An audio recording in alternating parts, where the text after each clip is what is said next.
میں آج اپنا جسم بیچنے جا رہی تھی۔ میں 14 سال کی تھی۔ میری پہلی رات کی قیمت 5 لاکھ روپے لگی تھی۔ میں اس آدمی سے کہنے لگی میں یہ برداشت نہیں کر پاؤں گی، مگر وہ انسان نہیں حیوان تھا۔ کہنے لگا پہلے پہلے تمہیں درد ہوگا، پھر مزہ آئے گا۔ اس طرح مجھے بیڈ پر میرا نام ثانیہ ہے، میں گاؤں میں رہنے والی لڑکی تھی۔ میرے گھر میں اماں اور ابا اور ہم 2 بھائی بہن تھے۔ میرا بھائی 18 سال کا تھا، میں 14 سال کی تھی۔ میں بہت ہی خوبصورت تھی، بالکل دودھ کی طرح سفید تھی۔ میرے والدین ہم دونوں بہن بھائیوں سے بہت پیار کرتے تھے۔ میرے ابا مزدوری کرتے تھے۔ میرے ابا جو بھی کماتے تھے ان سے ہمارا گھر اچھے سے چل جاتا تھا، ہمارا گزارا ہو جاتا تھا۔ میرے ابا کہتے تھے ثانیہ تم ہمارے گھر کی رونق ہو، تمہاری وجہ سے ہماری زندگی میں روشنی آ گئی ہے۔ ہم اپنی زندگی میں بہت خوش تھے، لیکن ایک دن ابا کا ایکسیڈنٹ ہو گیا اور ابا ہمیں چھوڑ کر اس دنیا سے چلے گئے۔ کسی طرح سے ماں نے ہم دونوں بہن بھائی کو سنبھالا، لیکن ابا کے جانے کے بعد ماں بھی بیمار رہنے لگی تھی۔ میرا بھائی حسن وہ بھی زیادہ بڑا نہیں تھا، لیکن پھر بھی وہ گھر سے کام کرنے کے لیے باہر نکل گیا۔ چھوٹے موٹے کام کر کے تھوڑے بہت پیسے لاتا تھا، جس سے ہمارے گھر کا خرچہ چل جاتا تھا۔ ہم انہی پیسوں سے گزارا زیادہ کر لیتے تھے، لیکن ابا کے جانے کے بعد ماں بہت کمزور ہو گئی تھی۔ کچھ دنوں بعد ماں بھی ہمیں چھوڑ کر چلی گئی۔ ہم دونوں بہن بھائی یتیم ہو گئے۔ میری ایک پھپھو ہے جو بیوہ تھی، اس کا کوئی بچہ نہیں تھا، وہ اپنے گھر میں بالکل اکیلی تھی۔ انہوں نے مجھے اپنے پاس رکھ لیا اور میرا بھائی حسن جس نے مجھے سمجھایا کہ تم پھپھو کے پاس رہنا، میں باہر جا رہا ہوں، میں بہت سارا پیسہ کماؤں گا۔ میرا بھائی مجھے پھپھو کے پاس چھوڑ کر باہر نکل گیا۔ شہر میں گاؤں کے ہی پہچان کے کچھ لوگ کام کرتے تھے، میرا بھائی انہی لوگوں کے پاس کام کرنے کے لیے چلا گیا اور میں پھپھو کے ساتھ رہنے لگی۔ پھپھو بھی اکیلی تھی، ان کے یہاں بھی کوئی کام کرنے والا نہیں تھا۔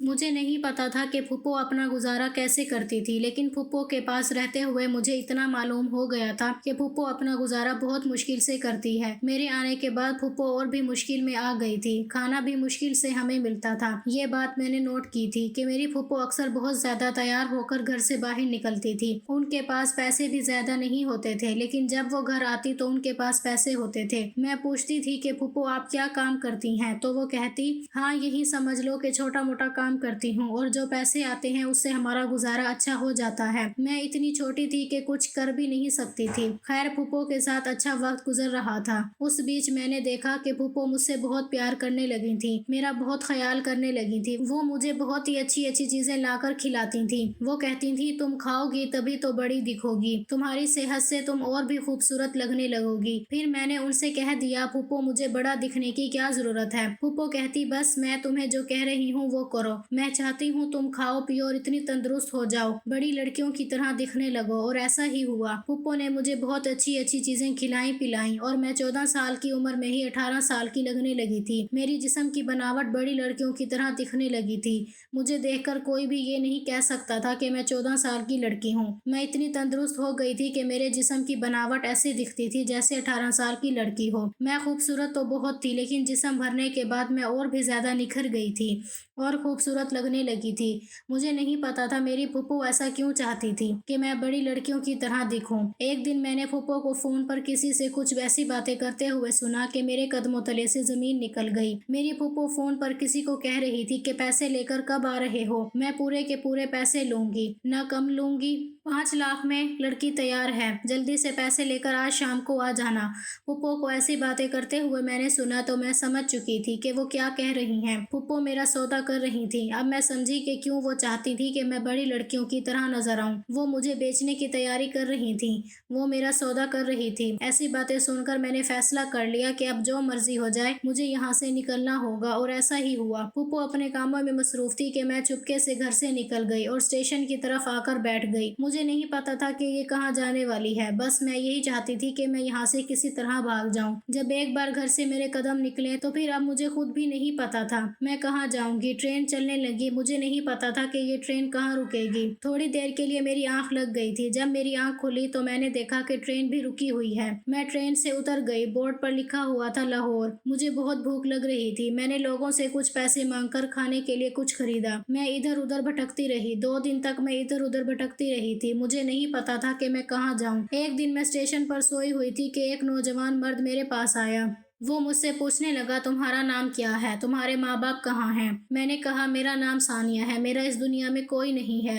میں نے اس انکل کو اپنے بارے میں سب کچھ بتا دیا۔ میں نے ان سے کہا کہ میرے ماما بابا کے مرنے کے بعد میں اپنی پھپھو کے ساتھ رہتی تھی، لیکن پھپھو میرا سودا کر رہی تھی، مجھے بیچنے جا رہی تھی، اس لیے میں ان کے گھر سے بھاگ آئی ہوں، مجھے نہیں پتا کہ میں کہاں جاؤں۔ وہ کہنے لگے تم پریشان مت ہو، تم مجھے اپنا ہی سمجھو، میں تمہیں اپنے گھر لے کر جاؤں گا۔ میں خوش ہو گئی تھی۔ میں یہ سمجھ ہی نہیں پائی کہ جس کو میں اپنا مسیحا سمجھ کر اپنا درد بیان کر رہی تھی وہ ایک حیوان ہے، اور جس چنگل سے میں نکلنا چاہ رہی تھی، جس کے لیے میں بھاگ کر آئی تھی، یہ آدمی مجھے اسی دلدل میں بھیجنے والا ہے۔ خیر میں اس کی نیت سے بے خبر تھی۔ اس انکل نے میری ساری باتیں سن کر مجھ پر پیار سے اپنا ہاتھ رکھا۔ جیسے ہی اس انکل نے میرے سر پر ہاتھ رکھا، میری آنکھوں سے آنسو جھلک پڑے اور میں اس انکل کے سینے سے لگ گئی۔ وہ انکل مجھے تسلی دینے لگا۔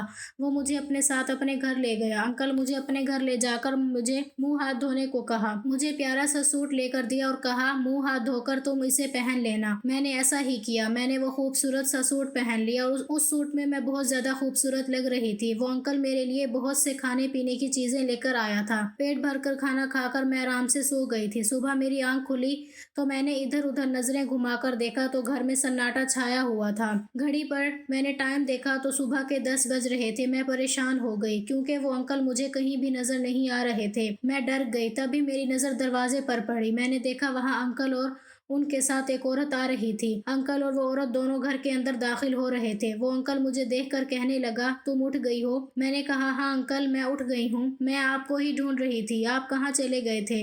وہ کہنے لگے دیکھو یہ طاہرہ ہے، اس کی کوئی اولاد نہیں ہے، یہ تمہیں گود لے گی، تمہاری ماں بن کر تمہیں پالے گی، تمہیں اپنی بیٹی بنانا چاہتی ہے۔ وہ عورت دکھنے میں بہت ہی عجیب سی تھی۔ ان کے منہ میں پان تھا۔ مجھے اس سے ڈر لگ رہا تھا۔ میں نے کہا کہ آپ مجھے اپنے ساتھ نہیں رکھ سکتے؟ وہ کہنے لگے نہیں ثانیہ، میں تمہیں اپنے ساتھ نہیں رکھ سکتا، میری بیوی ہے، میرے بچے ہیں، میری بیوی تمہیں اپنے پاس کبھی بھی نہیں رکھے گی، ان کے ساتھ جاؤ، یہ تمہیں بہت خوش رکھے گی، اس کی کوئی اولاد نہیں ہے، تمہیں بہت پیار کرے گی اور بہت ہی پیار سے رکھے گی، نئے نئے کپڑے اور تمہیں جو چاہیے ہوگا وہ تمہیں ملے گا۔ وہ عورت کہنے لگی ہاں بیٹا میں تمہیں اپنی بیٹی بنا کر رکھوں گی، تم میرے ساتھ ایک بار چلو تو صحیح۔ میں نے ہاں میں سر ہلا دیا۔ میرے پاس اور کوئی دوسرا راستہ نہیں تھا۔ آخر میں جاتی کہاں، کس کے پاس جاتی؟ مجھے بہت پیاس لگی ہوئی تھی۔ میں نے انکل سے پانی کے لیے کہا تو انکل نے کہا کہ کچن ادھر ہے، جاؤ پانی پی لو۔ میں پانی پینے کے لیے گئی۔ میں پانی پی کر جیسے ہی کچن سے باہر نکلی تبھی میرے کانوں میں جو آواز آئی اسے سن کر میرے پاؤں تلے سے زمین کھسک گئی۔ انکل اور وہ عورت دونوں ایک دوسرے سے باتیں کر رہے تھے۔ وہ عورت ہی انکل سے کہہ رہی تھی ارے واہ شفیق میاں، تو اس کی خوبصورتی کی جتنی تعریف کر رہا تھا یہ تو اس سے بھی زیادہ خوبصورت ہے، تو نے تو مجھے اس بار خوش کر دیا ہے، میرے پاس ہزاروں لڑکیاں ہیں لیکن اس کے جیسی خوبصورت نہیں ہے، میں تمہیں ابھی 3 لاکھ دیتی ہوں۔ وہ عورت اپنے بیگ سے کاغذ کا ٹکڑا نکال کر اس پر سائن کرنے لگتی ہے اور اسے دے دیتی ہے، کہتی ہے یہ لو تمہارے پورے 3 لاکھ کا چیک۔ میں سمجھ گئی کہ یہ آدمی مجھ پر مہربان نہیں تھا، یہ تو اپنے مطلب کے لیے مجھے اسٹیشن سے اٹھا کر لایا تھا۔ میں اپنی پھپھو کے پاس سے جس کے لیے بھاگی تھی آخر میں اسی دلدل میں گر چکی تھی۔ میں ان دونوں کی باتیں سن کر بھاگنے ہی والی تھی کہ باہر گاڑی کھڑی تھی اور 2 مرد گاڑی کے باہر کھڑے تھے۔ ان دونوں مردوں نے مجھے پکڑ کر گاڑی میں بٹھا دیا۔ وہ عورت بھی گاڑی میں آ کر بیٹھ گئی اور مجھے بھی باہر والے علاقے میں لے گئی۔ یہ جگہ بہت ہی گندی تھی۔ لڑکیاں بہت ہی عجیب عجیب کپڑے پہن کر دروازے کے باہر کھڑی ہوئی تھیں۔ میں یہ سب دیکھ کر حیران ہو گئی۔ وہ عورت مجھے گاڑی سے گھسیٹتے ہوئے اتارنے لگی۔ میں نے کہا مجھے چھوڑ دو، مجھے جانے دو، لیکن وہ مجھے نہیں چھوڑ رہی تھی۔ مجھے گھسیٹتے ہوئے کمرے میں لے گئی اور ایک لڑکی کو آواز دینے لگی جس کا نام روشنی تھا۔ وہ عورت کہنے لگی روشنی اس لڑکی پر پوری نظر رکھنا، اس لڑکی کی ذمہ داری تم پر ہے، تم اس کے کھانے پینے کا ہر چیز کا دھیان رکھو گی۔ اتنا کہہ کر وہ چلی گئی۔ میں اپنی قسمت پر پھوٹ پھوٹ کر رونے لگی۔ وہ لڑکی جس کا نام روشنی تھا وہ کہنے لگی رونا بند کرو، رونے سے کوئی فائدہ نہیں ہے، کیونکہ یہاں ایک بار جو آتا ہے وہ یہیں کا ہو کر رہ جاتا ہے، یہاں سے نکلنے کا کوئی راستہ نہیں ہے۔ میں اس پر غصہ کرنے لگی جس نے کہا غصہ کرنے کا کوئی فائدہ نہیں ہے، تم غصہ کر کے خود کو ہی نقصان پہنچاؤ گی، اگر تم نے یہاں سے بھاگنے کی کوشش کی تو تم جان سے مارتی جاؤ گی، اگر زندگی چاہتی ہو تو یہاں پر جو جیسا کہے گا ویسا کرنا ہوگا۔ ویسے تمہارا کیا نام ہے؟ میں نے کہا میرا نام ثانیہ ہے۔ پھر وہ کہنے لگی تم تو بہت ہی خوبصورت ہو اور یہ خوبصورتی ہی تمہاری زندگی کا روگ بن جائے گا۔ وہ مجھ سے پوچھنے لگی کہ تمہاری عمر کتنی ہے؟ میں نے کہا میری عمر صرف 14 سال ہے۔ وہ کہنے لگی پر تم تو 14 سال کی نہیں لگتی،